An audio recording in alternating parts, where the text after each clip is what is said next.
nangangalakal kami noon. Diyan sa MOA, dito sa Amazing. Ay lang naman ang kalakalan namin Amazing MOA, ganyan lang. Anong masasabi mo kay Diwata?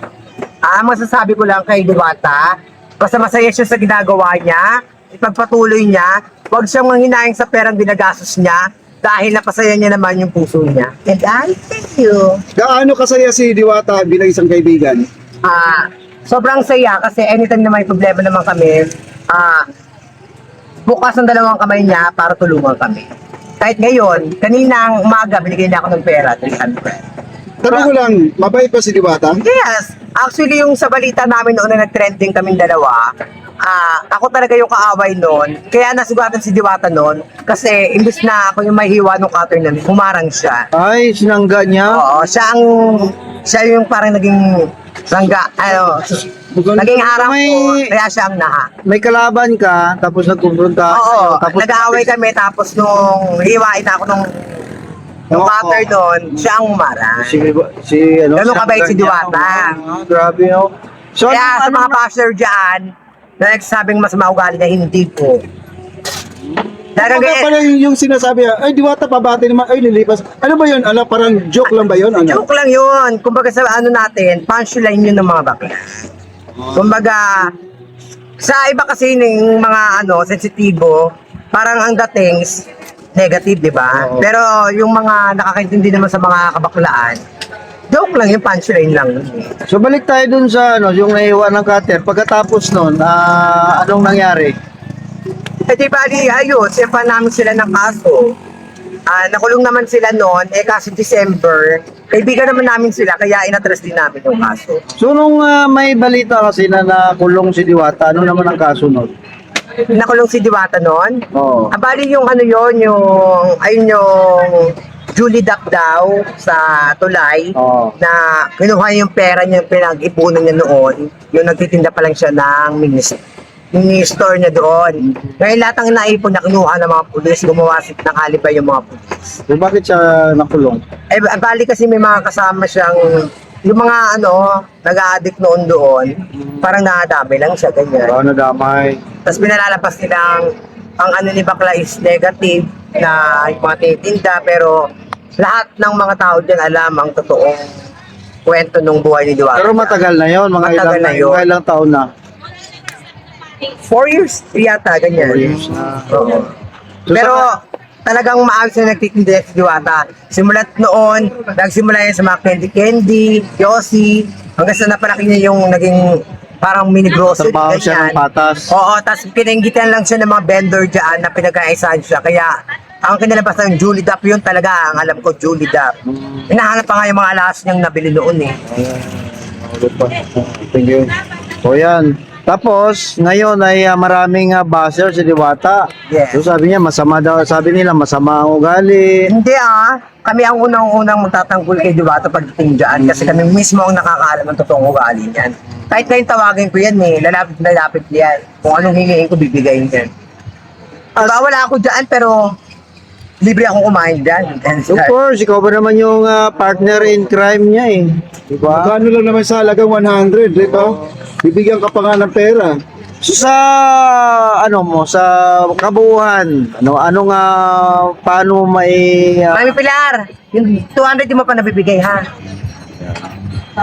so sa kabuuan, paano mo may i-describe si Diwata sa ating mga kababayan? Bali kasi si Diwata sa mga hindi nakakaalam talaga. Si Diwata kasi pagdating sa business, talagang business minded yan si Bakla. Focus yan, talagang ayaw niya yung mga, halimbawa katulad ko, kaibigan niya ako. Pagdating ng oras ng trabaho, ang sabi niya sa akin, alisin muna natin pagkakaibigan natin sa tabi natin yan. Okay. Kasi binabayaran naman kita ng tama, gawin mo yung trabaho na gusto mo. Diba? Oo. Pagtapos ng trabaho, kaibigan ulit tayo. Tama nga yung sinabi pala niya, no? Minsan, nagsusuplad na siya, nakasimango siya pag may nagpa-picture. Kasi meron pa siyang gagawin Oo, dapat. talagang busy yan si Bakla kasi may mga gusto niyang gawin na ayaw niya yung maalantala ba. Gusto niya matapos agad yung ginagawa niya. Kasi para yung next na gusto niyang gawin, magawa niya ulit. Pero anong tawag mo kay Diwata? Diwata, mama, ganyan. Diwata na talaga siya. So wala ka rin bang planong mag-Paris din katulad ni Diwata?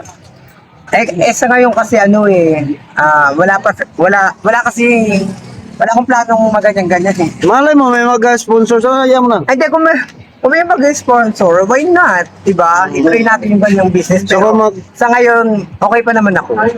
So, Diba? kung mag-Paris ka rin, ano naman ang tawag mo sa parisan mo? Diba? Bakulaw overload. Diba? Para hindi bulalo, bulalo na bakulaw. Bangula. Diba? May impacto, may encanto, may impacta, May hiwaga. may hiwaga, may diwata, bakulaw. Bangulaw. Ayaw mo ng pitrang kabayo? Hindi naman. So nung sumali si Diwata sa showtime, nandun ka rin ba doon? Sa tulay kami, nasa tulay kami. Sa tulay pa kayo noon? Tulay kami Paano naman siya nakasali doon? Bali kasi may kamag-anak siya sa QC, tapos may mga parang taga ABS-CBN doon na ano sa show. Naganap. Ina siya, sinali siya doon. Talent scout, tawag doon, talent scout. Kaya, Bali sa tulay pa rin kami. Pagtapos niyang mag-showtime, Tulay pa rin. Tulay, pinakain. Magkano naman na panalunan niya noon? ayun ang hindi ko lang alam. Secret lang. Oo, Baka competition. bully ng Yes. BIR. So yun ang simula na ano siya ng Paris, dinagdag Hindi, niya. kasi yung nagsimula talaga ng Paris niya, yung sa construction niya. Yun, nag-construction Oo, pa siya. yung sa huling sahod nila noon, nung nag-lockdown. yung may mami-mami pa yung Paris niya dati. Oo, bali yung, di ba nag-lockdown, construction pa siya noon. Ngayon naipon niya sa construction, pati yung huling sahod niya, ayun yung pinangkuhusan niya para doon sa Yun daw ang una niyang sahod, bumili siya ng kaldero at saka kalan. Yun. Yun yung umpisa niya. Ayun po yung ano, Yan ang pangkain mo ha. hindi kaya ano ito, ayun, pabarya. So ayan tapos. Ayun na yun, hanggang sa nagtuloy-tuloy na. Isa rin ako sa mga nagsimula sa Parisay. Saan siya? Anong construction? Baka, Ayun, hindi ko alam. baka, Ayun ang hindi ko alam. Balay mo, baka punta Nasa loob namin. ako noon that time. Hindi. Dito lang sa Pasay. Hindi, sa ano, pagkakaalam ko sa QC rin yun, yung Balintawak. O kasi alam ko nangangalakal siya sa QC, di ba? Dito kami nangangalakal. Dito mismo. Nung nag-QC siya, nagtitinda na siya ng mga bag noon.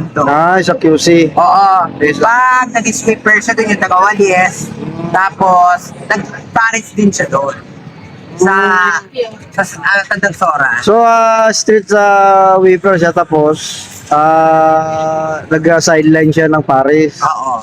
Bali, antog dito, pumasok din yan sa loob. Nag-call center din kami pa rin. Call center din kayo? Yung headhunter lang, yung kami yung nag-aanap. Naghanap lang. Talent scout nga. Talent scout. Recruiter sila. Ayan. Tanong ko lang ha, hindi ka ba naiingit kay Diwata na nagkaroon siya ng ganito? Bakit ako maingit? Dapat nga maging masaya pa ako kasi meron ako kaibigan na ganyan. Di ba? Anytime na may problema ako, din tulungan niya ako. Ilang beses niya na ako pinagbigyan na pumasok dyan. Ako lang naman matigas sa ulo, aalis. Papasukin niya naman ako, aalis. Ay, nakapasok na. Oo, Kita- yan. papasok siya. Ako ang isa sa mga original na tauhan yan doon pa lang sa tulay. Sa tuloy pala. Bali, naging cashier ako dyan. Taga-tantad, server, taga-luto. Ayan, sa kanya sa soft drinks, lahat yan naikot ko na. Sa usapang naman, love life. Love life, pero ako naman jowa, ganyan. Salitan sila pag nandito yung isa umalis. Oh, dalawa. Yes, di ba ayun ano? Ganon. Dalawa talaga. Sagana pala. Yes, kaya nga, di ba, maghapon ako nagpa-parking. Wow. Parking na ako ngayon, doon sa labas ni Diwata. So yan ano mo na, message mo na lang sa mga baser ng Diwata. Sa mga basher, mambash lang kayo na mabash kayo, Diwata. Kasi habang binabash nyo siya, lalo lang siyang umaangat. Mensahe mo kay best friend mo, Diwata. Panghawakan niya kung ano ang meron siya, gamitin niya sa tama yung pera niya. Kasi kapag hindi niya ginamit sa tama, ito'y mawawala. And I thank you. Okay, maraming salamat. Ano pangalan mo ulit? Salamat. My name is Fiona Andrada. Just call me Good Diva. Good day ba? Puna. Ayan. Good day ba? Wow, good day. Sige.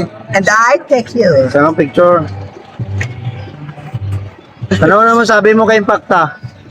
Oh, Impacta, nauna! Ano, miyaw ba o nauna? Bilay ka bang pusa?